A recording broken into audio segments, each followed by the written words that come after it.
ভূমিকা সাধারণত দীর্ঘায়িত করি না, আগের মতো শুধু অনুরোধ থাকবে চ্যানেল সাবস্ক্রাইব করে আমাদের সাথে যুক্ত থাকতে পারেন। আদানি গ্রুপ তো এই সরকারের তো ভয় কিসের? এরা ভারত থেকে কারেন্ট আনবে, হিন্দু কারেন্ট হয়ে গেল না, হিন্দু বিদ্যুৎ হয়ে গেল না, হিন্দু বিজলি হয়ে গেল না, পাকিস্তান থেকে আনবে, জাহাজে করে কারেন্ট ভরে ভরে আনবে, কি দরকার কিন্তু বাকি বকে আনা। এর আগে না একবার আমরা শুনেছিলাম 1 লাখ টন চাল কিনে রেখেছে বাংলাদেশকে দেওয়ার জন্য। তো সেই চালের মতো একটু জাহাজ ভরে ভরে আমাদের জন্য কারেন্ট পাঠাই দেওয়া যায় না? অথবা কোনো দোয়া, অথবা কোনো মন্ত্র পাঠ করে, অথবা কোনো, এটা কি হয় নাকি? আস্তাগফিরুল্লাহ, কি বলেন এগুলো আপনি?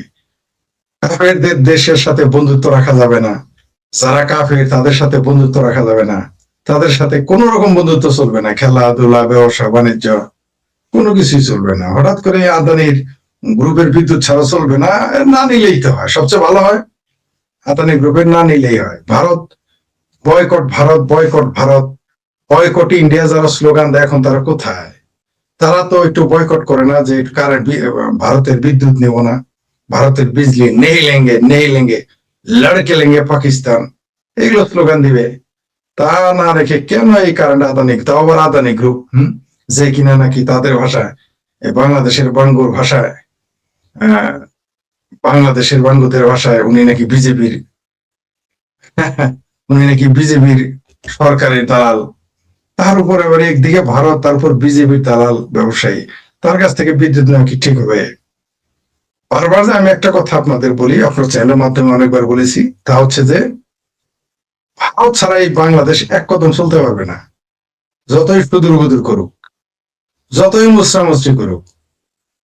জি ঠিকই তো, কাফেরদের সাথে বন্ধুত্ব করলে আপনাকে বেহেশত হারাইতে হবে। হ্যাঁ, অবশ্য বেহেশত না হারানোর ভয় নাই, কারণ বাংলাদেশে বেহেশত এখন হেফাজত তো না, কখনো চামড়া নাই, পীর আছেন একটা বরিশালের, সে বিক্রি করে, কখনো বেহেশতের টিকিট জামাত বিক্রি করে। বেহেশতে বাংলাদেশি লোক কোনোদিনই তো চোখে যাবে না, কারণ বাংলাদেশে পৃথিবীর আর কোথাও তো আর বেহেশতের টিকিট বিক্রি হয় না, একমাত্র বাংলাদেশে সাব কন্ট্রাক্ট নিয়েছে আল্লাহর কাছ থেকে, সাব কন্ট্রাক্ট নিয়েছে চরমনাই পীর আর হচ্ছে চামড়ানাই পীর আর হচ্ছে জামাত বেহেশতে দেওয়া। সুতরাং ওইটার তো ভয় থাকার কথা না, এই জন্যই বোধহয় ভারত থেকে বিজলি আনতেছে।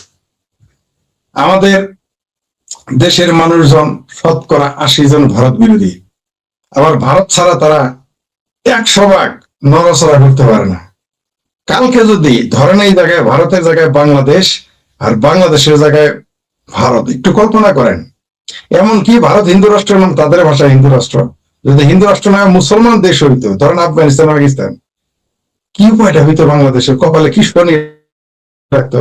প্রথমে তো কারেন্ট বন্ধ করে দিত, একেবারে বিসমিল্লাহির রহমানির রহিম বলে কারেন্ট বন্ধ করে দিত, তারপরে চাউল আসা বন্ধ করে দিত, শিল্পের কাঁচামাল আসা বন্ধ করে দিত। সেই জন্য আমি বারবার বলি, আপনার চ্যানেল যেটা বলেছি, যেটা আমরা দেখলাম ডিডি রিয়াক্ট নামে একটা ইউটিউব চ্যানেলে হিন্দি ভাষী, সেখানে গত কয়েকদিন আগে এক দর্শক জানিয়েছিল আমাদের, পর আপনি তো সেটা আমাকে পাঠিয়েছেন, সেই লিঙ্ক দেখলাম, সেখানে আমাদের এই আমজনতার একটা বক্তব্য সেখানে তুলে ধরেছে।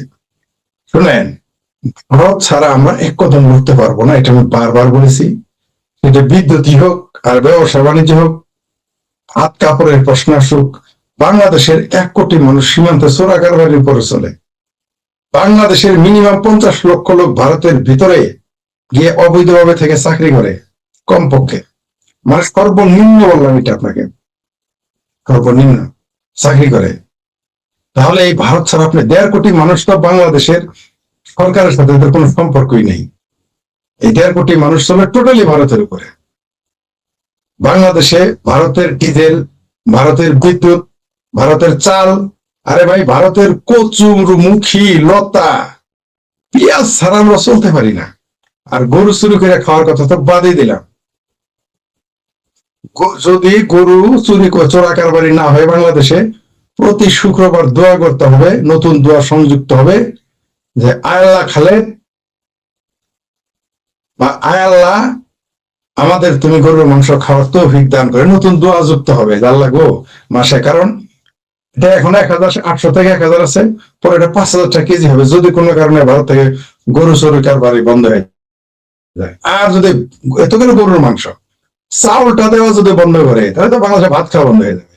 আর আপনার আশা করছেন বিদ্যুৎ, এদের বিদ্যুৎ ছাড়া চলে না, এদের ডিজেল ছাড়া চলে না, ভারতের চাল ছাড়া চলে না, ভারতের ডাল ছাড়া চলে না, ভারতের কাঁচামরিচ ছাড়া চলে না, ভারতের পেঁয়াজ ছাড়া চলে না, ভারতের রসুন ছাড়া চলে না, ভারতের আদা ছাড়া চলে না, আরে ভাই ভারতের পানি ছাড়া চলে না, ভারতের পাথর ছাড়া চলে না, ভারতের কি ছাড়া চলে এই দেশে, ভারতের মোটর সাইকেল ছাড়া চলে না, ভারতের ট্রাক ছাড়া আমরা চলতে পারি না, ভারতের ভাত ছাড়া চলতে পারি না, কিন্তু আমরা ইন্ডিয়া বয়কট স্লোগান দেবো।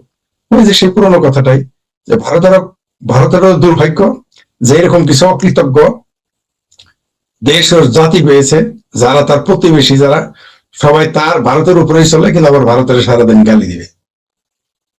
আসলে বাংলাদেশের যে বিদ্যুতের কথাটা আপনি এখানে তুলেছেন, আদানির কথাটা, দোয়া করেন কোনো কারণে যেন বন্ধ না হয়ে যায়। এটা মীমাংসা হয়ে যাবে, হয় সেটা বকেয়াতেই দিবে অথবা টাকা কোনো না কোনো পরিশোধ করবে, আর না হয় পাকিস্তানের কাছে বাংলাদেশ সরকার চাইতে পারে, বলতে পারে যে তোমাদের সাথে ষড়যন্ত্র। এখন তো বাংলাদেশ তো আর বাংলাদেশ নাই, বাংলাদেশ তো এখন দ্বিতীয় পাকিস্তান, পাকিস্তানের সাথে কথা বলতে পারে, সেই দালালি স্বরূপ আবার পাকিস্তান যার গোলাম সেই সমস্ত দেশের কাছ থেকে টাকা পয়সা চাইতে পারে, দিবে কিনা জানি না, চাইতে পারে। আমি আজকে একটা এই যে ঘন্টাখানিক একটা পোস্ট দিয়েছি, একজন লোককে বলেছিলাম যে বাংলাদেশে বিনিয়োগ করেন, আমার পরিচিত আওয়ামী লীগ সরকার ক্ষমতা থাকলে বিনিয়োগ করতে চেয়েছিল, তাও কোনো কারণে সেখানে বিনিয়োগ করা হয় নাই, তারপর তো সরকারি পড়ে গেল। তার সাথে আমার যোগাযোগ হওয়ার কারণে আমি তাকে বললাম বাংলাদেশে একটু বিনিয়োগ করেন। কয় কেন, দেশের অবস্থা খারাপ? কয় যে আমার কি ঠেকা পড়ছে, তোমার দেশে যে আমার অবস্থা খারাপ হলো, মানে কত দেশ তো সুদান হয়ে যাবে, ওখানে বিনিয়োগ করবে কে? চিন্তা করে দেখেন, অর্থাৎ ব্যবসায়ীরা বাংলাদেশ সম্পর্কে কি ধারণা রাখে। আমি ভেবেছিলাম এই লোক বাংলাদেশ সম্পর্কে কিছু জানে না, তিনি একজন শিল্পপতি, তিনি বলছেন যে বাংলাদেশ সুদান হওয়ার পথে, যেটা আমাদের মাথায় এখনো, আমি তার কথা বিশ্বাস করতে পারি না। আপনি এটা বলেন সুদান হয়ে যাবে, তো বিনিয়োগ না করলে তো সুদান হবেই, কথা তো সত্যি বলেছে। তো কেন বলেছে যে বুঝলাম, আপনার শিরোনামের সাথে মিলে গেল। কালকে যদি একটা সরকার আদানির বিদ্যুৎ বিল দেওয়ার ক্ষমতা রাখে না, বকেয়া রাখে, আবার বড় বড় চাপা, মানে যার কাছ থেকে চুরি করে খাবে, যার কাছ থেকে বাকি নিয়ে খাবে, তারই আবার গালাগালি। আপনি গিয়ে দেখেন, ঠিকই বলেছেন আপনি যে ভারতের চাল ডাল নুন তেল ছাড়াও, কেরোসিন ডিজেল ছাড়া আমরা চলতে পারি না। হ্যাঁ, কেরোসিন না অবশ্য, ডিজেল ছাড়া আমরা চলতে পারি না, বিদ্যুৎ ছাড়া। আর ভারতের গালি না দিলে আমাদের ইমান মজবুত হয় না। মানে সব জায়গাতে আমাদের ভারত লাগবে। বাংলাদেশে কে যেন একজন বলেছে, কালকে দেখলাম নাকি আজকে, যে বাংলাদেশ নাকি গরিব হয় ভারতের জন্য, কিন্তু ধনী হয় কি পাকিস্তানের জন্য, এই কথাটা তারা বলে না। আসলে আপনি যে শিরোনাম দিয়েছেন, আশা করি মীমাংসা হয়ে যাবে, কারণ এরা যদি সত্যিই বন্ধ করে দেয়, যে একজন নিচে কমেন্টস করেছিলেন ভারতের উচিত রপ্তানি বন্ধ করে দেওয়া। আমাদের সাথে একটা স্পেশাল মিটিং হয়েছিল, সেখানে আমরা বাংলাদেশ, ভারত এবং অন্যান্য দেশের মানুষ সহ ভারতের সরাসরি বিজেপির উপর প্রভাব রাখতে, রাজনীতিবিদ নয় কিন্তু বিজেপির সরকার এবং রাজনৈতিক দলের উপর প্রভাব রাখে এমন লোক ছিল আমাদের আলোচনা। এটা আমি এর আগেও বলেছি।